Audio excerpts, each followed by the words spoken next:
बात करेंगे कोचिंग संस्थानों की, जिसमें भ्रामक विज्ञापनों से छात्रों और अभिभावकों को गुमराह करने से रोकने के लिए सीसीपीए ने सभी कोचिंग संस्थानों से उसके द्वारा जारी गाइडलाइंस के पालन का निर्देश दिया है। क्या है पूरी खबर, ये बताने के लिए दिल्ली से हमारे साथ जुड़ गए अमरीश पांडे। अमरीश, बताएं जरा, कोचिंग संस्थानों पर सीसीपीए की ये सख्ती कितना असरदार होगा? ये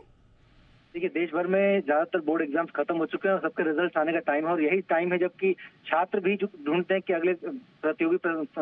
परीक्षाओं के लिए कौन सा कोचिंग संस्थान ढूंढना है। उनके गार्जियंस परेशान होते हैं, वो अप्रोच करते हैं, और यही मौका होता है जब कोचिंग संस्थान मिसलीडिंग विज्ञापनों के जरिए, फालतू के क्लेम्स के जरिए ये क्लेम करके कि हम दुनिया के देश के सबसे अच्छे संस्थान हैं, हमारे पास वो टीचर पढ़ाता है जो कि जिसका रिकॉर्ड है 100 IIT छात्रों को सिलेक्शन का, इस तरह के जो क्लेम्स हैं उससे गुमराह करते हैं और एक मोटी फीस उन बच्चों से वसूलते हैं। साथ ही साथ कुछ बच्चे ऐसे भी हैं जो संस्थान में एडमिशन लेने के बाद उनको लगता है कि वो चीज नहीं मिल रही जिसका क्लेम यहाँ से किया गया था, और वो तब परेशान होते हैं। ऐसे में उनको रिफंड की कोई स्कीम अभी तक नहीं थी, योजना अभी तक नहीं थी। उसको लेकर 2024 में सीसीपीए ने गाइडलाइन जारी की, जहाँ कोचिंग संस्थानों को बच्चों के हर तरीके के जो क्लेम है वो उसको जस्टिफाई करने के लिए सब कुछ सामने रखना होगा, वेबसाइट पे बताना होगा कि जो क्लेम किया है उसके पीछे का आधार क्या है। इस तरह की सारी चीजें थी। अब जबकि वो सीजन आ गया है जब बच्चे कोचिंग संस्थानों की तरफ रुझान बढ़ेंगे, वैसे में एडवाइजरी जारी करके साफ कहा है कि इस तरह की कोई भी प्रैक्टिस जो आप अभी तक करते आए थे, अगर वो कंटिन्यू होती तो वो एक अनफेयर ट्रेड प्रैक्टिस है, और उसके अगर ये आप करते पाए जाते हैं या शिकायत आती है तो आपका लाइसेंस भी रद्द किया जा सकता है। साथ ही साथ वो बच्चे जो अगर किस तरह कंप्लेंट करते हैं तो क्रिमिनल केस भी होगा।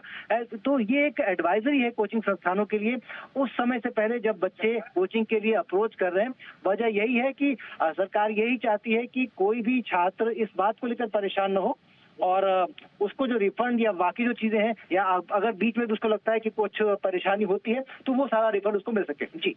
अब एक छोटा सा इसमें अपडेट अमरीश, आपसे ये जानना चाहेंगे कि सीसीपीए के इस गाइडलाइन में और जो भी बातें कही गई, क्या इसमें सिर्फ कोचिंग संस्थानों के बारे में ही तमाम बातें? क्योंकि कई बार हम ये देखते हैं कि कई बच्चे ऐसे भी होते हैं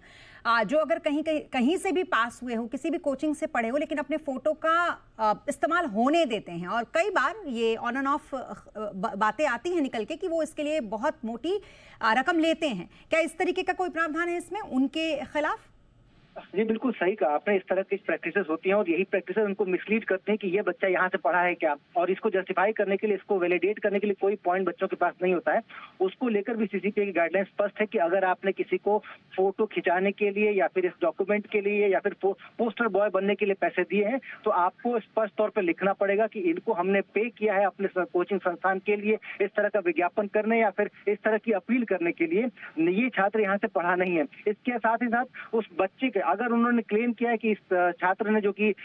नेशनल टॉपर है, उसने यहाँ से पढ़ाई की है, तो उसका पूरा रिकॉर्ड, पूरे 2 साल का रिकॉर्ड उसको देना पड़ेगा कि यहाँ किस छात्र ने कहाँ से, कौन सेंटर से पढ़ाई की थी, उसकी फीस कब जमा हुई थी, वो यहाँ से पास आउट कब हुआ है, उसको पढ़ाने वाले टीचर्स क्या है, वो सारी डिटेल्स वहाँ देनी पड़ेगी। तो ऐसे में एक मुश्किल जरूर है उन कोचिंग संस्थानों के साथ जो कि इस तरीके का मिसलीडिंग विज्ञापन देते हैं और बच्चों को फंसाते हैं। साथ ही साथ इस गाइडलाइन में एक जो अहम चीज है वो ये है कि अगर किसी छात्र को कोर्स के बीच में ऐसा लगता है कि जो क्लेम उसको किया गया था वो यहाँ नहीं उसको मिल रहा, या वो टीचर यहाँ नहीं पढ़ा रहा, या उस तरह का फैकल्टी नहीं है, उस तरह की सुविधाएं नहीं है, तो वो उस कोचिंग संस्थान को छोड़ने के लिए अपील भी कर सकता है, और कोचिंग संस्थान को उस समय के, यानी कि जितने समय उसने पढ़ाई की है उसके बाद की पूरी फीस उसको रिफंड करनी होगी उसी माध्यम से जिस माध्यम से वो फीस जमा हुई थी, और साथ ही साथ उस पर कोई भी और जुर्माना या फिर कोई और बंदिश नहीं लगा सकते हैं। तो एक अहम सुविधा कह सकते हैं, एक अहम ताकत कह सकते हैं उन छात्रों और अभिभावकों के लिए है जो कि कोचिंग संस्थानों के लिए, अपने बच्चों के लिए